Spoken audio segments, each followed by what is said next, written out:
Si l'injonction du gouvernement du Burundi, l'Université du Burundi a saisi la barre au banc en mettant en place une commission chargée d'élaborer l'offre de formation de la filière pharmacie. En effet, un atelier de validation de cette offre a été tenu au CELAB jeudi 24 juin 2021. Le vice-doyen de la faculté de médecine qui a accueilli les invités est revenu sur l'objectif principal de cet atelier. L'objet de cet atelier de ce matin qui est consacré à la validation de cette offre de formation.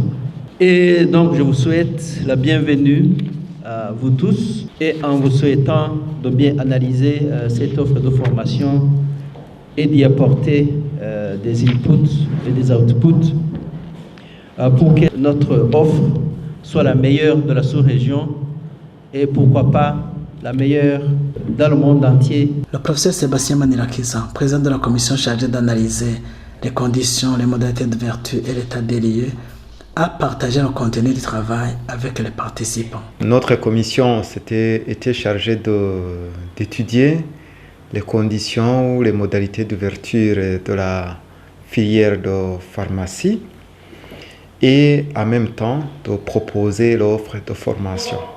Pour ce qui concerne les conditions d'ouverture, il a fallu d'abord revoir l'état des lieux. Qu'est-ce que nous avons, qu'est-ce qui est disponible, et aussi il fallait voir ce qui nous manque. Alors, pour ce qui est de l'état des lieux, nous nous sommes intéressés aux ressources humaines. Côté étudiant, là, sans nous mentir, nous aurons des étudiants. S'il y a l'offre, il y aura des étudiants. Mais il faut des enseignants.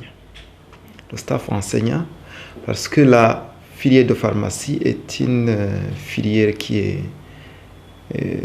spécifique, qui est exigeante en termes de base scientifique. Là, c'est pour l'étudiant. L'étudiant qui doit avoir une bonne base, surtout dans le domaine des sciences naturelles, biologie, chimie, ainsi de suite. Mais aussi très exigeante en termes de laboratoire. Surtout les laboratoires de chimie, mais aussi le laboratoire pour procéder aux essais. Nos lauréats seront des spécialistes des médicaments, donc ils doivent savoir comment extraire un médicament, comment fabriquer un médicament, comment le médicament agit au sein de l'organisme. Donc vous comprenez qu'il faut vraiment des laboratoires de haut niveau.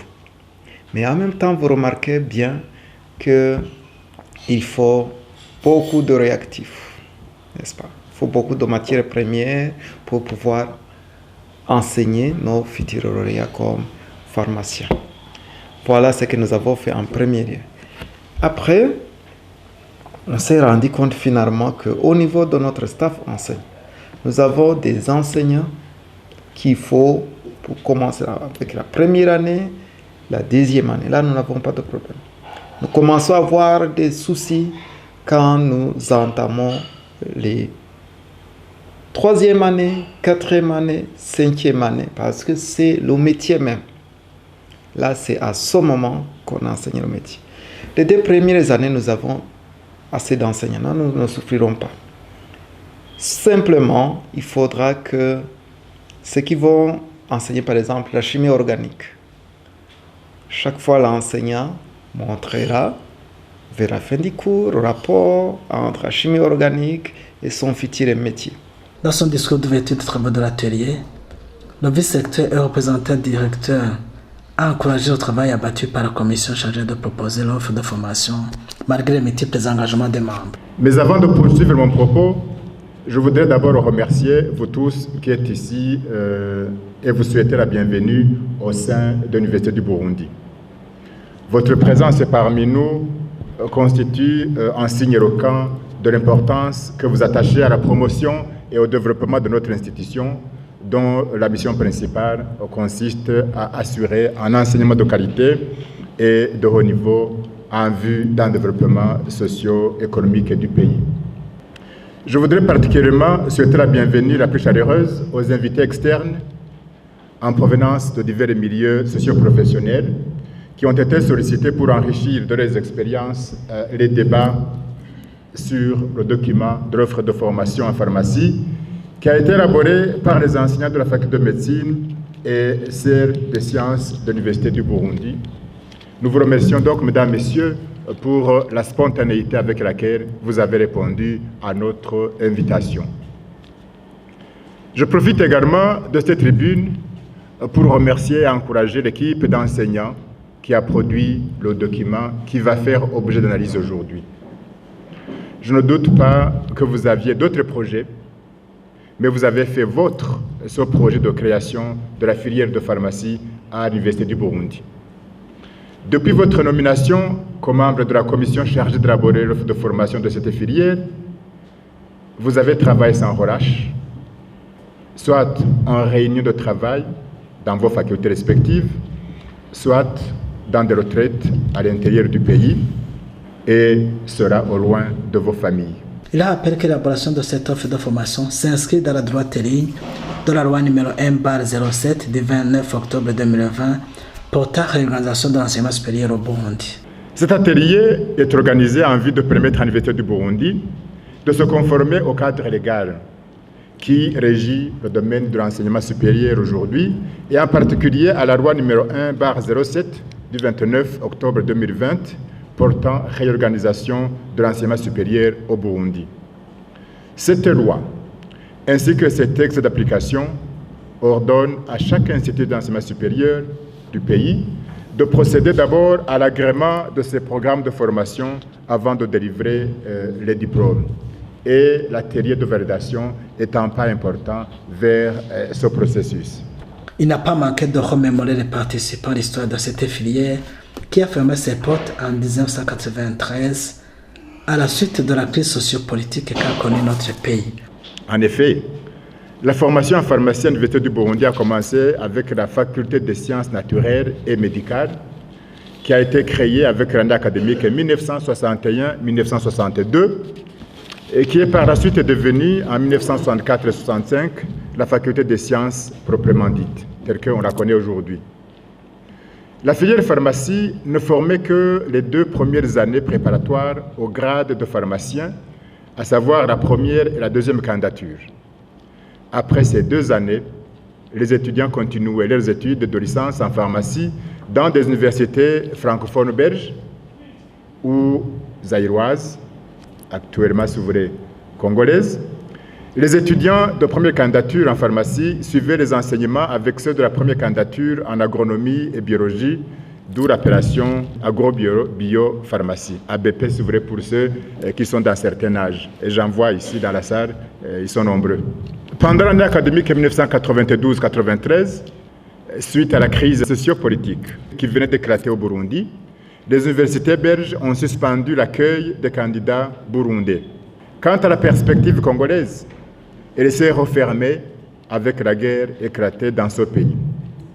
La conséquence pour l'Université du Burundi a été la suspension de cette filière de pharmacie depuis l'année 1993. Et donc jusqu'à aujourd'hui, il n'y a pas au niveau de l'Université du Burundi une formation dans ce domaine.